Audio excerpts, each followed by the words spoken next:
Olá, pessoal. Nós estamos nesse podcast bastante importante falando sobre o tema da doença de Parkinson.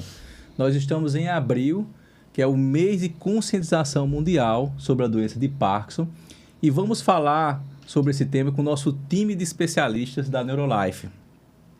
Estamos aqui diante de Dr. Rodrigo Alencar, especialista em distúrbio de movimento, Dr. Igor, terapeuta ocupacional, e doutora Joísa, neuropsicóloga da clínica Neurolife. Nós iremos fazer um bate-papo e é fundamental que a gente consiga, através desse bate-papo, transmitir um pouco das informações, tirar as dúvidas, os preconceitos que a doença de Parkinson ainda existe até os dias de hoje. Então, vamos começar com o Dr. Rodrigo. Dr. Rodrigo, fala um pouquinho, se apresente, né? Fala um pouquinho de como começou a sua trajetória com a doença de Parkinson. Bem, meu nome é Rodrigo Alencar, eu sou neurologista, eu fiz a formação de neurologia na Universidade Federal de Minas Gerais, no Hospital das Clínicas, e desde o início, na residência, eu comecei a ter interesse na área.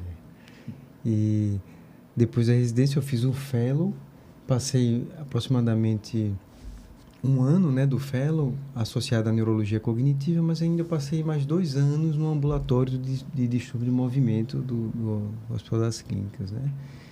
E vim aqui para Natal, eu sou nordestino. Você voltou quando? Voltei em 2013. Para 2013. E tive a oportunidade de trabalhar na área em que eu tenho maior interesse, né? Nessa área de atuação, que é distúrbio do movimento, toxina botulínica e neurologia cognitiva. E você também é lá do Hospital Universitário, né? Sim, trabalho lá. Exatamente nesses ambulatórios específicos, né? Há quanto tempo que você está lá com a gente, na Neurolife? A Neurolife deve ter mais ou menos desde 2014, 2015, acho que 11 anos. 11 anos, mais ou menos, isso, né? É. Tá. E, doutor Igor, conte para mim como veio a sua experiência com os pacientes de doença de Parkinson. Fala um pouquinho da sua trajetória. É bom falar uma coisa importante, que começa a curiosidade pela doença de Parkinson, começa dentro da minha própria família. Eu tive um tio que há poucos dias faleceu, com 18 anos de Parkinson, e como terapeuta ocupacional, a gente pensa na função, na capacidade do indivíduo conseguir desenvolver as suas atividades com autonomia e com independência. Então, esse meu tio, uma das primas minhas é terapeuta ocupacional, e a gente discutia muito sobre essa questão de como a gente promover isso para ele. Extensivamente, outros pacientes vieram. E como é que a gente consegue adaptar, adequar, promover a independência desses pacientes? Esse foi o intuito de toda a pesquisa e todo o interesse pela doença de Parkinson. Muito bom. E você está lá na clínica com a gente há quanto tempo? Eita, perdi as contas, né, Joísa? Eu estive no início da Neurolife, saí um tempo, depois eu voltei, eu devo estar por volta de uns 4, 5 anos, né? Mas pelas minhas contas, né? Talvez seja mais ou menos. Muito bom. E, doutora Joísa, fala um pouquinho da sua trajetória, como começou o seu interesse, né, pela doença de Parkinson. Muito bem. O interesse pela doença de Parkinson, ele veio muito associado à minha formação quando eu fui fazer o mestrado em Portugal. Porque na neuropsicologia, muitas vezes, você vai sendo encaminhado pelas demandas. Por exemplo, no hospital universitário, onde eu realizava o estágio, existia uma demanda muito grande relacionada com a gerontologia. Portugal, por ser um país muito mais velho, já existia, na época que eu fui fazer esse mestrado, já relativamente há um tempo, né, alguns anos, eu fiquei no serviço de neurologia do hospital, e aí uma das demandas era atender pessoas com doença de Parkinson. Então, Inclusive, a minha tese de mestrado foi para fazer a adaptação de um instrumento para fazer a aferição de algumas disfunções executivas em pessoas com doença de Parkinson. Então, desde aquele período dos primeiros estágios relacionados com a neuropsicologia, que o Parkinson vem aqui se apresentando na minha trajetória. E aí, depois, eu acabei me especializando em gerontologia. Então, o envelhecer também me interessa muito enquanto área de estudo. E desde os primeiros atendimentos, quando eu retornei para Natal, na Neurolife, já existia aí uma demanda para fazer as avaliações e reabilitações das pessoas com o Parkinson. Então, já há bastante tempo é uma área que eu convivo, né? É uma área de interesse. Muito bom. E você está lá na clínica, faz quanto tempo você está lá com a gente? Eu estava pensando exatamente nessa mesma pergunta. Porque desde que a Neurolife se fundou como uma clínica, ainda na Rua São José, foi quando a Isadora e o Rafael iniciaram a estrutura física da clínica. A Isadora me convidou para fazer parte do corpo clínico da Neurolife. Então, eu precisaria ir aproximadamente o tempo que Rodrigo estava na clínica, mais ou menos uns 11 anos. Eu tô desde 2016, né? Foi antes. Entramos antes na Neurolife. É uma questão até de antiguidade, né, Rodrigo? Somos aí os pioneiros do corpo clínico. Fundar, ajudar a fundar. É verdade.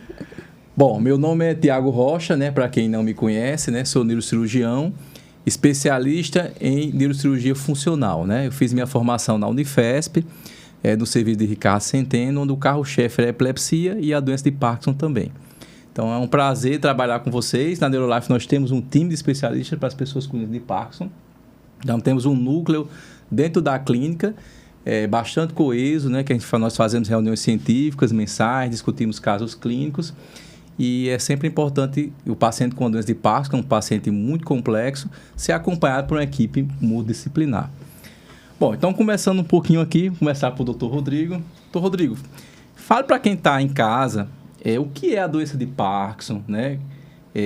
Qual a idade que ela pode se manifestar? Fala um pouquinho de maneira geral para as pessoas. A doença de Parkinson, hoje em dia, acredita-se que é uma doença multissistêmica, né? Antigamente tinha uma ideia de que a doença era principalmente ou basicamente as manifestações motoras, né? Ela é uma doença neurodegenerativa, é a condição que mais cresce no mundo, a doença de Parkinson, das doenças neurodegenerativas, né? E ela comete principalmente pacientes acima de 60 anos. Hoje estima-se que mundialmente a gente tem aproximadamente 8,5 milhões de pessoas com doença de Parkinson no mundo. E aqui no Brasil, aproximadamente 500 mil de pessoas que tem, né? Com a doença. Ela de fato afeta acima de 60 anos, mas ela pode acometer pacientes mais jovens, né? Acomete principalmente homens. Ela tem uma leve prevalência, né? Maior no sexo masculino. E ela tem as manifestações que a gente chama de cardinais da doença, né? Que são as manifestações motoras, que são 4, né? O tremor de repouso, principalmente, geralmente um tremor assimétrico, a bradicinesia, que é a lentificação dos movimentos, rigidez e, em alguns casos, mais tardiamente, a instabilidade postural. Para você ter esse diagnóstico de parkinsonismo, na realidade, que a doença de Parkinson, de fato, é uma das causas, a principal causa de parkinsonismo. Então, para você ter esse diagnóstico, você tem que ter pelo menos 2 dessas manifestações, e a bradicinesia, que é a lentificação, ela tem que estar presente. Então, é a bradicinesia mais a rigidez, bradicinesia mais o tremor. Então, a partir daí, você já começa a inferir que existe parkinsonismo, ou doença de Parkinson, sem tremor. Cerca de aproximadamente 20% dos pacientes eles podem não ter essa manifestação. Então isso é importante para quem está em casa, né? Que tem o paciente que tem doença de Parkinson também pode não ter o tremor, né? Como você bem falou, né? que pode ter aquela forma que é mais rígido-cinética, não é isso? Isso. Aproximadamente 20% dos casos não apresenta, né? O tremor. Como é que você diferencia esse tremor do Parkinson, por exemplo, de um tremor essencial, para as pessoas poderem entender? O tremor do Parkinson, ele classicamente é um tremor em repouso, né? Aquele tremor de contar moeda, né? O tremor classicamente descrito, né, como contar moeda, um tremor em repouso e assimétrico, né? O tremor essencial, ele tem uma característica de ser simétrico e ele é principalmente em postura, em algumas posturas adotadas e ao movimento. Então, o tremor do Parkinson é exatamente diferente, né? Classicamente é em repouso e assimétrico. E assimétrico. Sempre começa de um lado, ou o lado direito ou o lado esquerdo. Geralmente é o lado pior, né? Geralmente o lado que do início dos sintomas geralmente que é o tende lado pior, a piorar, né? A piorar mais ao longo do tempo, com a progressão da doença, né? E no tremor do Parkinson tem essa característica de ele poder melhorar com o movimento, ao contrário do tremor essencial, né?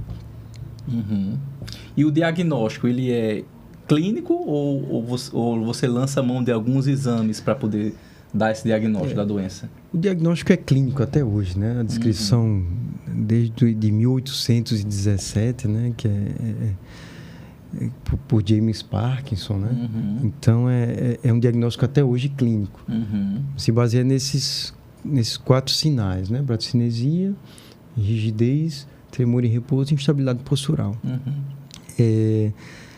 Existem alguns métodos que a gente utiliza atualmente, que a gente pode lançar a mão caso haja dúvida do ponto de vista fenomenológico, né, da doença, né? Existe um exame que se chama SPECT cerebral controdatic, né, que é uma tomografia computadorizada de emissão de fóton único, né, que faz a leitura do transporte de dopamina. É um exame que, eventualmente, a gente pode solicitar quando há dúvida do ponto de vista clínico, né? Você tem alguma dúvida? Será que o paciente realmente tem uma lentificação? Será que não é uma lentificação mais pela idade, né? Que às vezes pode gerar dúvida e você pode lançar a mão. É um exame que não está disponível no SUS, mas é um exame que a gente pode recorrer caso haja dúvida, inclusive na causa, né? Por exemplo, pacientes que têm um parkinsonismo, né? Esse conjunto de sintomas que eu falei, de uma origem, por exemplo, diferente de doença de Parkinson, por exemplo, medicamentoso, você pode lançar a mão desse exame para fazer um diagnóstico diferencial. Isso é muito importante aí o que o Dr. Rodrigo está falando, viu? Porque, assim, tem algumas formas de... Não é nem Parkinson, é um parkinsonismo, né? Que são decorrentes, por exemplo, de medicações, não é isso? Existe várias... Psicóticos, vertiginosos, né? E, Dr. Rodrigo, quais os sintomas não motores da doença? Os principais. Esses sintomas, eles podem, inclusive, anteceder essa manifestação, né, clínica. Os sintomas são anosmia, né? Você tem uma perda ali do olfato. Você pode ter alteração do sono REM, né? O que é isso, né? Os pacientes que não têm a doença de Parkinson, quando eles dormem, eles têm uma fase do sono, que é o sono REM, em que você geralmente tem uma atonia, né? A musculatura fica com tônus muito relaxado. E os pacientes com doença de Parkinson, esse tônus aumenta muito. Então, geralmente nessa fase do sono, os pacientes conseguem se movimentar, gritar, chutar. Às vezes cai até da cama, né? É uma coisa...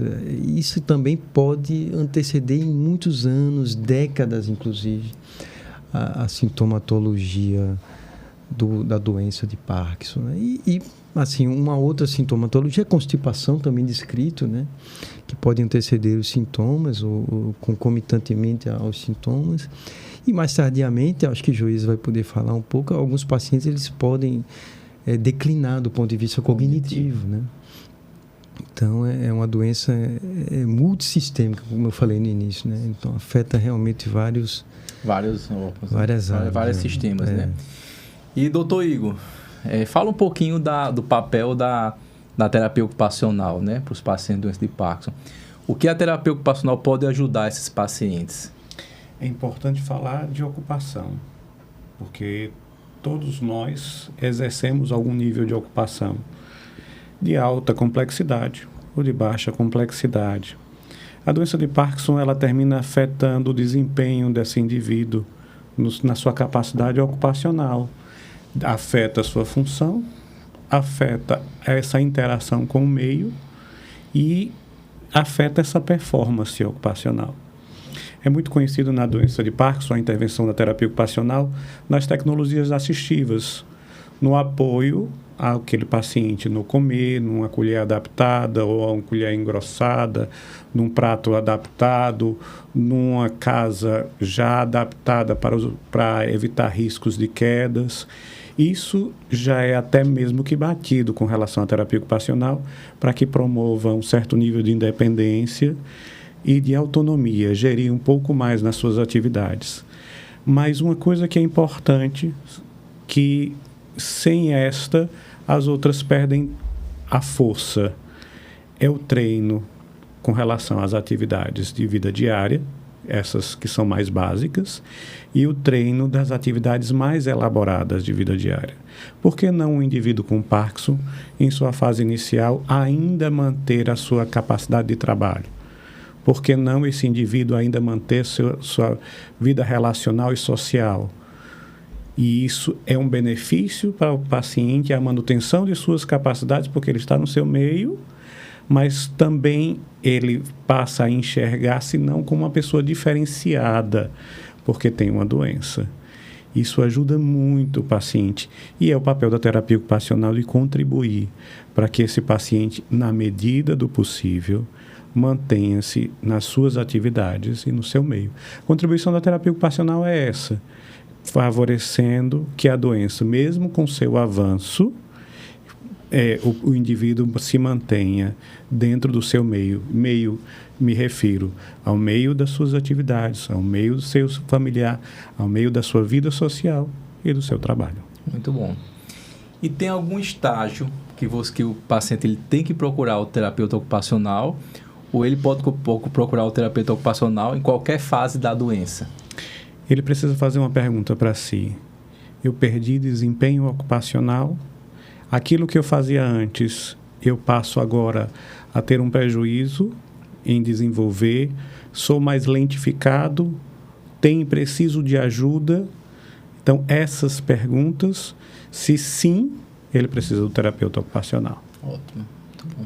Porque aí o terapeuta ocupacional será um facilitador no processo para que este desempenho ocupacional, esta atividade, não se perca. E o paciente não vive a vida em função de uma doença, mas com todos os artifícios que a vida lhe é proposta. Você ainda pode viver muitas coisas na sua vida, na fase inicial, na fase mais avançada, muitas outras capacidades podem ser vividas. Precisam ser adaptadas, ajustadas, mas com certeza desempenhadas. Então é importante, né? O papel da terapia ocupacional para a qualidade de vida desses pacientes, né? Muito importante mesmo. Então, a equipe multidisciplinar é fundamental para a gente conseguir dar essa qualidade de vida. E, doutora Joísa, em relação à questão da avaliação neuropsicológica, né? Quando solicitar essa avaliação neuropsicológica para os pacientes com doença de Parkinson? A avaliação neuropsicológica é um exame que nós tentamos compreender como é que estão as funções cognitivas, como a atenção, a memória, a velocidade de processar as informações e também associados a aspectos de humor. Então, nós investigamos também sintomas depressivos, ansiosos.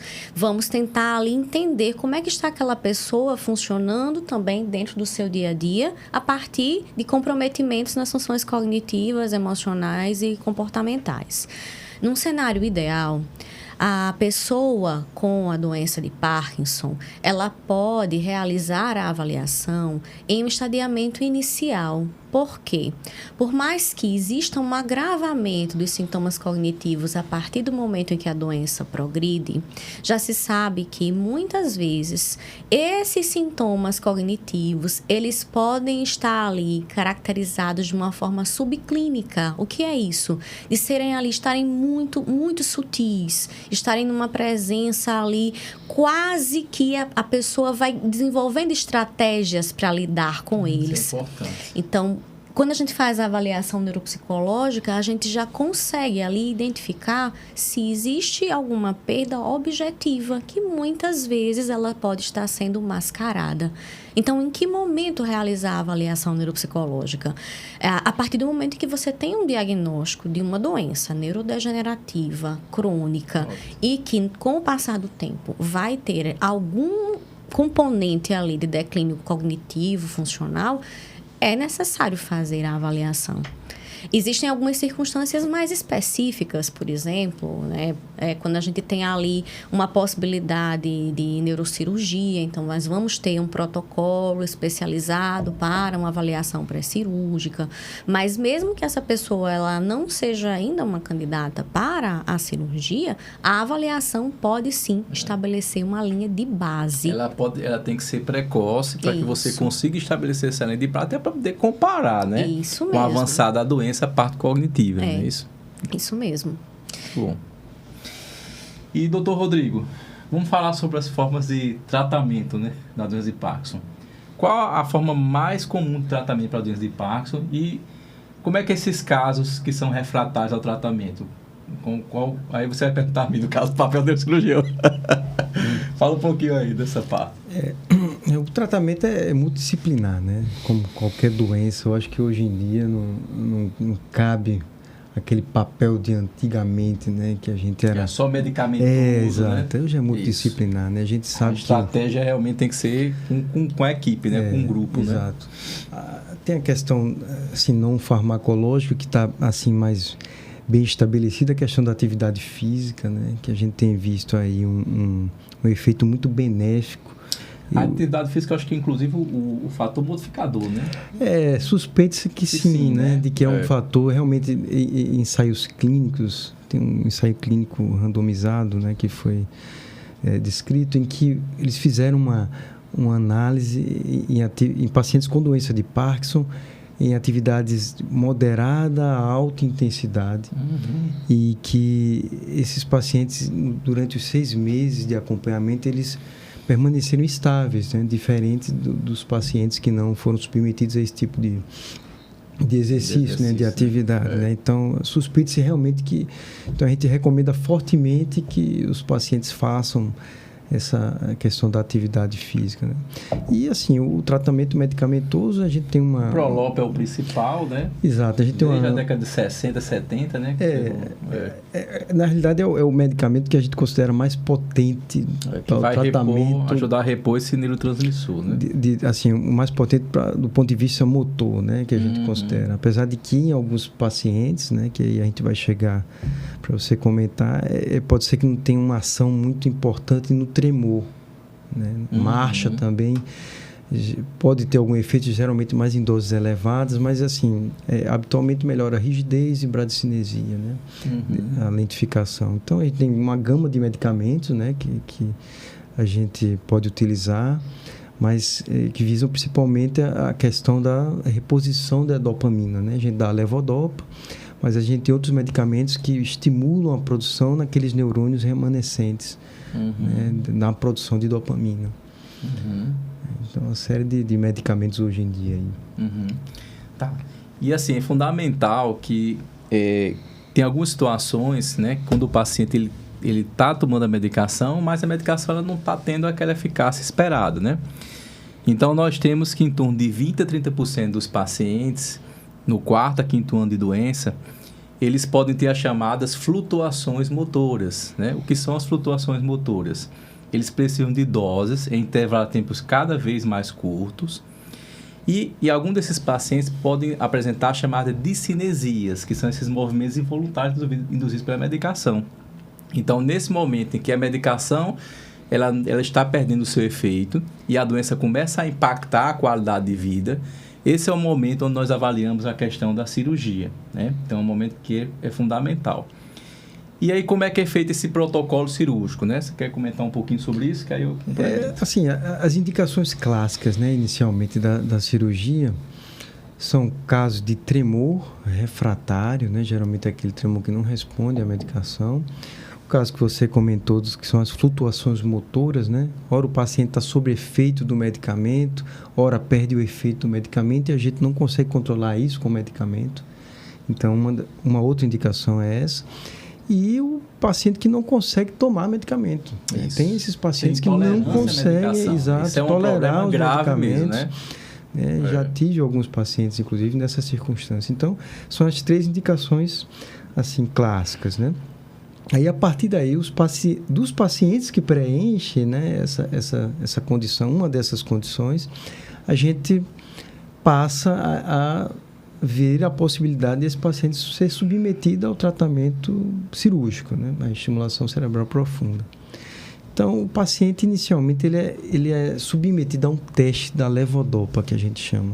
É um teste de sobrecarga da levodopa. Então, como é isso?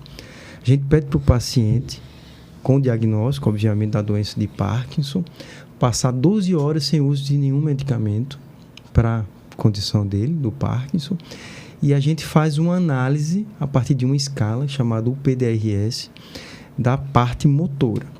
Então, são feitas análise de tremor, de lentificação, bradicinesia, rigidez, marcha. É avaliado antes e o depois. Isso. Né? Nesse momento é avaliado antes, né? A gente faz o paciente sem o efeito do medicamento. Perfeito. E a partir dessa análise, você faz essa pontuação nessa escala e você dá a levodopa ao paciente, geralmente uma sobrecarga, né? Um teste de sobrecarga. Você dá 110% a 120% da dose da levodopa. O paciente faz essa ingestão e a gente espera mais ou menos 40, 50 minutos, né, para dar o efeito do medicamento e novamente é feita essa escala. Então, o paciente ele tem que ter uma pontuação maior do que 33%, quer dizer, de resposta. Né? Então, o primeiro ponto é esse. O paciente tem que ter essa resposta à levodopa. Né? Uma das coisas que a gente tem que frisar bem isso aqui, né? Porque muitas vezes... responder bem a medicação. Né? Isso é fundamental. Exceto, obviamente, o tremor, que pode ser refratário, de fato, né? Mas ele tem que ter esse benefício da levodopa, né? Então, é o primeiro passo. Então, tendo esse ponto positivo, aí geralmente eu passo para a segunda avaliação, que aí eu geralmente encaminho para juízes os pacientes, para fazer a avaliação. A avaliação neuropsicológica. Vai chegar lá no protocolo de Joísa. Que é fundamental aí, né, Tiago, para a gente definir, porque uma das contraindicações ao procedimento é a síndrome demencial. Isso, exatamente. Perfeito. Então, o teste da levodopa, tudo começa com esse teste. Se o paciente tiver uma boa resposta a esse teste, é um dos critérios que a gente avalia a possibilidade de cirurgia, né? O outro critério que a gente vai comentar mais adiante é a avaliação neuropsicológica. Então, é fundamental a gente ter essa avaliação. A avaliação psiquiátrica, né? Para a gente descartar algum quadro de depressão que esteja descompensado, ansiedade que esteja descompensado, né? O tempo de doença, né? Então, é fundamental esse tempo de doença. Então, em torno de mais ou menos 4, antigamente era 5 anos, hoje passou para 4 anos. Porque o Rodrigo pode até comentar aí também, pode acontecer uma virada. Então, o paciente ele tem aquela síndrome parkinsoniana no início e à medida que o tempo passa, ele não é aquele Parkinson idiopático que vai responder ao tratamento cirúrgico, ele tem aquelas formas atípicas da doença, né? Exato, eu acho que é um tempo de segurança, né? Que eles estabilizam. Um tempo de segurança. Estabelecem aí. Então, é pelo menos 4 anos de sintomatologia você acompanhando, porque, de fato, esses pacientes eles podem manifestar outros sinais, né, clínicos que diferem da doença de Parkinson. Exatamente, né? E que nesses casos já não teriam esse benefício. Já não teria o benefício da cirurgia. Então, por isso que a gente indicação da cirurgia. Na verdade, a gente tem que ter certeza do diagnóstico. E muitas vezes essa certeza acontece pode acontecer anos depois. Então, o paciente ele pode iniciar com a síndrome parkinsoniana e depois virar para uma alteração cognitiva, né, para outras formas, né, atípicas da doença, né? Sim. E a questão da idade, doutor Rodrigo? Qual a idade limite, assim? A idade limite tem alguns trabalhos que... A grande maioria dos trabalhos na literatura fala de 70 anos, a grande maioria deles, mas tem alguns trabalhos estendendo para 75 anos, né? Porque se a gente for observar bem, isso foi baseado em que sentido? Se a gente pegar o tempo de início da doença de Parkinson, 65 anos, aí você bota mais 5 anos de doença, aí já bate na trave dos 70 anos para operar. Exatamente. Então, por isso que foram feitos trabalhos para poder a gente tentar estender esse tempo, essa idade, até 75 anos. Obviamente que de 70 a 75 anos a gente tem que avaliar individualmente cada caso, porque a gente tem que ver como é que é o paciente, se ele tem alguma comorbidade. Então, tem que ser independente, sua independência, né? A imagem para você A imagem é fundamental, né? Verdade. Então, no meu caso, né, eu peço esses testes, essas avaliações, e eu também solicito um exame de imagem, uma ressonância, para poder fazer o protocolo, a avaliação pré-operatória, para eu saber se tem algum impedimento anatômico na implantação do eletrodo. Então, isso é fundamental, a questão da imagem, um exame de imagem de boa qualidade. Então, nós pedimos uma avaliação de imagem com alguns protocolos, algumas sequências na imagem, que são específicas para a gente ver os núcleos que vai fazer o implante. Então, na hora do pedido, eu já solicito e já peço para o radiologista fazer daquela forma, que é para na hora do planejamento cirúrgico eu já ter uma noção melhor de onde, da porção exata para colocar, para implantar o melhor alvo, né? Melhorar o alvo, né? Então, isso é fundamental. Ok. E, doutor Igor, esses pacientes pós-operatórios, né? Como é que é feita essa condução da parte da terapia ocupacional? Tem alguma mudança do ponto de vista de conduta para vocês, os pacientes que são operados? Tem, porque melhora a performance, né? A performance do desempenho ocupacional ela é melhorada e a gente precisa adaptar a vida desse indivíduo dentro do que ele tem agora. Vou pegar um cenário aqui que vocês começaram a desenhar. Ele tem um histórico de doença de Parkinson, ele possivelmente, empiricamente, ele se adaptou a uma condição de vida. E depois da cirurgia, a capacidade motora, a capacidade funcional dele provavelmente melhorou, na maioria dos casos, né? E vocês vão comentar sobre isso. E agora, como é que ele retoma as suas atividades que, às vezes, outrora, está habituado àquela diminuição das atividades do cotidiano? Então, reinserir essa pessoa em atividades que ele tinha um desejo, que ele gostaria de retomar, talvez não tenha mais a coragem de retomar. Eu tive um paciente que aí me chama a atenção que ele queria voltar a ir à França. Eu disse, por que não? Você não pode viajar? Não, eu tenho medo de acontecer alguma coisa comigo, eu tenho medo de cair, eu tenho medo de não saber lidar com as circunstâncias. Eu disse, não, a gente vê uma pessoa para ir com você, mas se você quer viajar, né? No caso dele, ir à França, mas talvez alguém que não já se habituou a ficar dentro de casa somente, né? É uma coisa importante que a gente precisa falar, como a avaliação neuropsicológica nos ajuda a ter uma noção até onde a gente pode ir com o paciente, né? Exatamente. Até esse trabalho multiprofissional é importante, porque a gente vai entendendo em qual o nível de capacidade cognitiva esse indivíduo tem para onde ele pode chegar e onde ele pode se manter. Então, isso é até importante para você, essa avaliação neuropsicológica do Dr. Joísa, nesse quesito. Perfeito. Não é? Perfeito, porque aí eu tenho uma noção real de que o paciente consegue desenvolver aquilo e talvez precise de um caminho de reabilitação para tal. Não algo que o impeça. Ou o inverso. Tem algo que o impede e que a gente precisa ajustar. Para você ver. Então, é tudo integrado, né? Então, a nossa conversa é toda integrada porque a gente precisa de diversos domínios para poder a gente conseguir dar uma boa resposta, né? Uma boa qualidade de vida. Doutora Joísa, e fala um pouquinho do protocolo cirúrgico aí, né? O que você espera desse protocolo cirúrgico em termos da parte de memória, né? Em termos de contraindicações. Fala um pouquinho como é que é a sua rotina. Você tem um protocolo já bem específico, né? Para isso, né? Isso. São quantas consultas? São quantas avaliações? você consegue fazer? A avaliação neuropsicológica voltada para o protocolo pré-cirúrgico, ela é específica, principalmente quando a gente pensa no Parkinson. Então, por exemplo, nós temos a avaliação para epilepsia, nós temos a avaliação para investigar doença de Alzheimer. Então, cada uma tem características diferentes. E a avaliação para o Parkinson ela é direcionada para investigar algumas funções especificamente.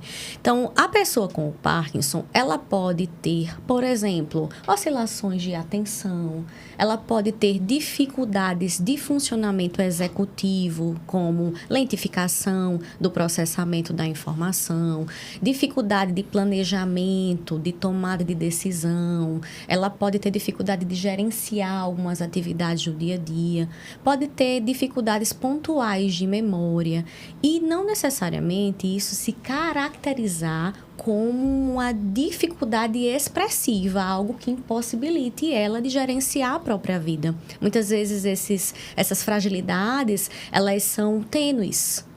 Então, a gente tem, em primeiro ponto, a necessidade de investigar se essas dificuldades elas existem, se elas fazem parte desse perfil cognitivo da pessoa com doença de Parkinson.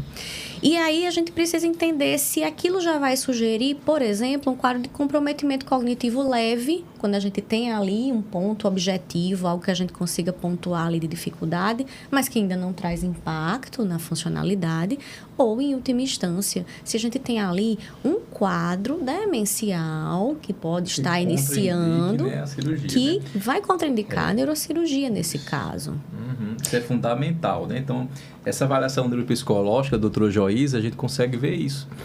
De repente, se ele tem um quadro demencial, a gente já contraindica a cirurgia. Exatamente. Então, é importante a gente estabelecer esses critérios, né? Isso. E pensando que, assim, a gente faz o prognóstico também, porque pode ser que naquele momento se configure que ele não tenha aqueles indicativos de um quadro demencial, mas pelas características, pelos sinais vermelhos, né? Por exemplo, sintomas neuropsiquiátricos, como as alucinações, os delírios, os sintomas depressivos de uma forma mais importante, os transtornos de ansiedade, tudo isso são bandeiras vermelhas ali, que a gente vai investigar na avaliação neuropsicológica. Então, é como montar um quebra-cabeça, né? Como a gente entender como todos esses aspectos eles se relacionam para realmente chegar na discussão de caso, como nós fazemos com muita frequência, né, Tiago?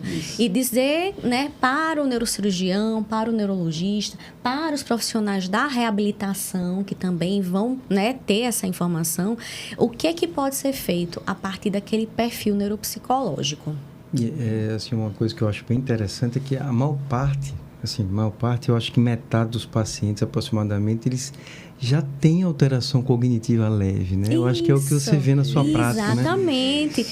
Cerca de 40% das pessoas com Parkinson já vão ter algum déficit cognitivo leve. Muitas vezes não tem nem o insight ainda, né?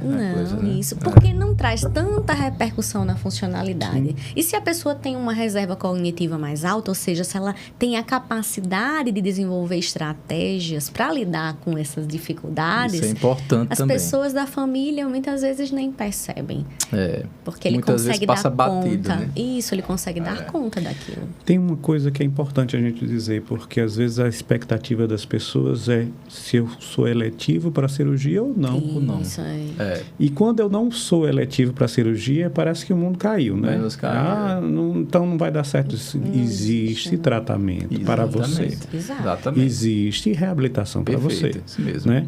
Então, às vezes, o povo fica naquele dilema. A cirurgia vai me salvar dos sintomas. Não, você pode adequar a sua vida, adaptar a sua vida dentro do quadro que você tem. Exatamente, isso é perfeito, né? Porque a pessoa às vezes cria uma expectativa muito elevada e pode ser que Sim. passe por todas as avaliações e não consiga, né? A gente não consiga, não tem indicação, critério para isso, né? Isso. Bom, então as pessoas às vezes perguntam, como é que é essa cirurgia, né? Então, o pessoal pergunta bastante, né? A cirurgia ela pode ser feita de duas formas, seja acordada, ou seja, o paciente em anestesia geral. São as duas formas que são realizadas. O Rodrigo depois pode até conversar sobre isso. Eu prefiro fazer cirurgia acordado, com o paciente acordado, mas pode ser que seja um paciente que tem uma ansiedade que contraindique também a cirurgia acordada. Isso. E aí a gente não faz com anestesia geral, também é uma possibilidade. Tem até um paciente essa semana que foi para mim, aí perguntou, mas você faz acordado? Não, mas a gente vai ver seu perfil psicológico para a gente saber se você realmente está apto à cirurgia acordada ou com anestesia geral, porque também isso pode acontecer. Isso. Então, como é que é feita essa cirurgia? O paciente ele vai para o centro cirúrgico e nós colocamos um aparelho chamado de arco de estereotaxia. Esse arco de estereotaxia é um aparelho que é prendido nessa porção aqui da cabeça, o paciente não sente dor, é feita anestesia nos locais, e o paciente ele vai para a tomografia com esse arco aqui na cabeça, no dia da cirurgia. Faz a tomografia e aí volta para a sala de cirurgia. Nessa tomografia, nós geramos algumas imagens. Essas imagens nós fazemos a fusão da imagem da tomografia com esse arco de estereotaxia e a fusão com a ressonância. Por quê? A gente faz a fusão dos dois exames para a gente ter precisão da colocação do implante e do eletrodo.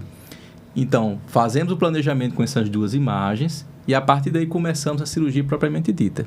Então, durante a cirurgia com o paciente acordado, o que nós fazemos? Diversos testes neurofisiológicos, testes neurológicos, por isso que a função do neurologista na sala é importante também, à medida que a gente vai fazendo os estímulos para testar, porque o paciente é do neurologista, então ele vai vendo se aquele estímulo ali já está um estímulo adequado, diante que ele já conhece a doença do paciente, ele já conhece a história prévia dele, né? Sim. E aí, fazemos os testes para saber qual a porção ideal que nós iremos colocar, deixar o eletrodo. A partir daí, uma vez implantado já o eletrodo no cérebro, nós fazemos a anestesia geral, mesmo a cirurgia tendo começado acordada, para implantar o marca-passo. Então, a fase de implante do marca-passo, do gerador, ela é realizada com o paciente dormindo, com anestesia geral. Então, esse marca-passo, ele é implantado aqui embaixo da região da clavícula, e é conectado a extensões que vão até os eletrodos no cérebro. Então, a gente tuneliza aqui por debaixo da pele, fica tudo internalizado, fica nada exposto, e a cirurgia termina. O paciente ele tem alta hospitalar com 24 horas, vai para a UTI, para ser observado, né, vigilância neurológica, né, e a partir daí a gente, com 24 horas, estando bem, manda para casa, e ele volta com 15 dias no consultório para retirar os pontos. Com mais uma semana, nós ligamos o gerador. Então, por que a gente aguarda esse tempo? Porque é um tempo que a impedância do eletrodo ela vai estabilizar. Então, nós aguardamos um tempo, depende muito de cada serviço. Então, nós fazemos com 3 semanas para ligar o gerador.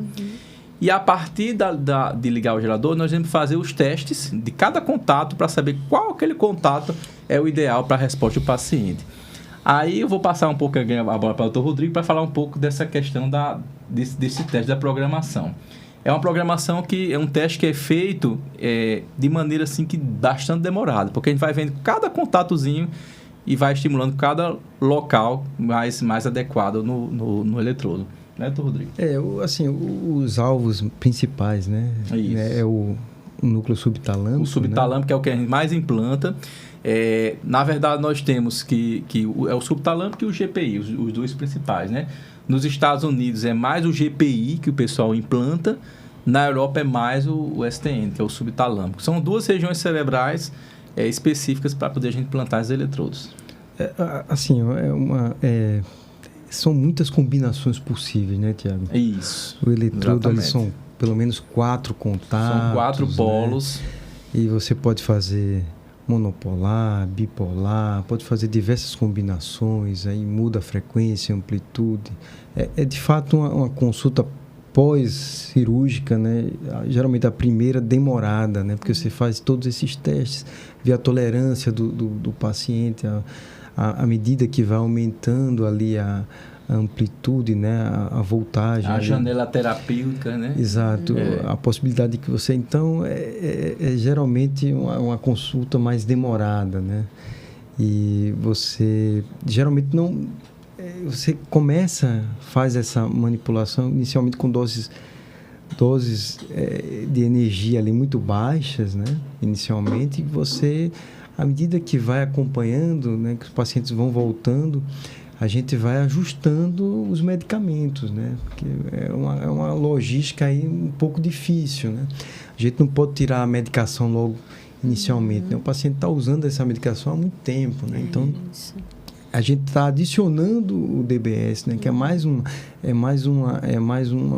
tratamento potente do ponto de vista sintomático, né? Lembrar que é sempre sintomático, Sintomático, né? não é curativo, né? Ele vai melhorar a qualidade de vida do paciente. Então, a gente consegue melhorar muito a qualidade de vida, mas ele não vai atuar na modificação da história natural da doença. Inclusive, a doença ela vai evoluir, mesmo dependendo da cirurgia ou não, mas como a gente implanta, a gente faz a neuromodulação, a gente vai, se a doença evoluir, a gente vai conseguir, através dos pares do gerador, aumentar um pouco mais essa amperagem, essa frequência, essa largura de pulso, para a gente conseguir dar mais ganho e melhor dos sintomas desses pacientes. Mais uma outra vantagem é que a gente regula de um lado e regula do outro. Isso, como a doença é exatamente. assimétrica, né? A gente consegue otimizar mais o lado acometido, né? Exatamente. Eu na cirurgia eu sempre começo pelo pior lado. E eu deixo sempre o lado melhor por último. Então a gente começa a mapear logo o lado pior, né? Então isso é fundamental, essa questão dessa avaliação, que aí o neurologista clínico faz muito bem, inclusive consegue reduzir também algumas medicações, né? Na maior parte das vezes a gente consegue. Principalmente o STN, né? Que é esse núcleo que a gente mais implanta. Então a gente consegue reduzir bastante as medicações. Não vai ficar sem remédio, porque tem que repor esse neurotransmissor, né? Então a prolopa tem que continuar sendo tomada, mas a gente consegue reduzir bastante, principalmente com o STN, né? Com o sultalâmico, né? E a medicação é necessária também, lembrando que o DBS é mais para sintomas motores, né? Obviamente a gente vê algum benefício no sono, é descrito. No humor. No humor também, não é? Mas a necessidade da medicação para sintomas também não motores da doença, né? Da doença, né? Verdade. Porque às vezes tem paciente que, estou bem, deixa eu tomar o Prolopa. Isso é um erro grande, né? Porque pode acontecer ele ficar com alguma apatia, algum grau, né? Então isso é uma coisa que tem que ser... E tem o contrário também, né, Tiago e Rodrigo? Quando a gente tem ali já uma adição dopaminérgica daquele paciente, que ele vai querer continuar com aquela mesma alta dosagem, né, da dopamina, mesmo depois da cirurgia, e aí pode existir a probabilidade de um transtorno de controle de impulsos. Perfeito. Que a gente precisa ter muito cuidado, né, para poder fazer essa regulação e também alinhar com o paciente, né, de que ele precisa também ter esse cuidado. Senão podem surgir, por exemplo, comportamentos como jogos patológicos, comportamentos de hipersexualização, comportamentos de compras compulsivas. Então, o neurologista precisa estar ali muito atento a esse ajuste. Muito atento, né? Então, esse ajuste ele tem que ser realmente multidisciplinar, né? O neurocirurgião tem que ter apoio de toda a equipe, né? Para a gente consiga ter uma boa resposta, né? É interessante vocês falando, eu me lembrei de uma coisa que quem está nos escutando, quem está nos vendo, geralmente um paciente idoso que tem um leque de medicamentos para tomar, na hora que ele tem uma redução de medicamentos, isso favorece até mesmo o custo de vida, porque remédio é caro, né? É isso. Então, favorece no cotidiano mesmo, lembrar de tomar medicamentos. Ele provavelmente deve ter outras questões de saúde, outras comorbidades. Quando você vai reduzindo a ingesta de medicamentos, vai favorecendo também uma série de outras coisas na vida dessa pessoa, né? Isso é verdade. Muito bom, né? Então, é importante que vocês mandem também suas perguntas, né? Durante assistir esse podcast, para a gente também poder responder, né? É bom a gente fazer também alguns vídeos, né? A respeito disso, mas foi muito bom.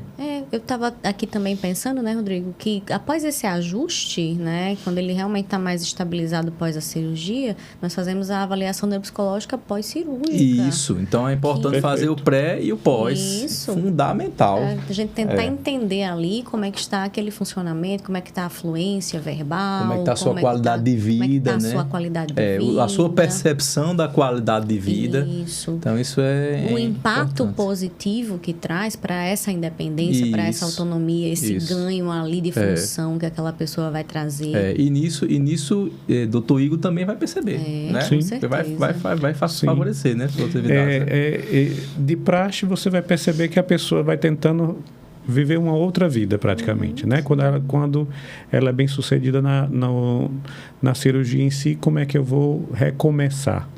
Né? Muitas coisas ele vai querer recomeçar. E a avaliação neuropsicológica já dá uma visão para a gente começar quais são os passos que vão ser dados agora, né? Perfeito. É descrito, inclusive... É uma rede.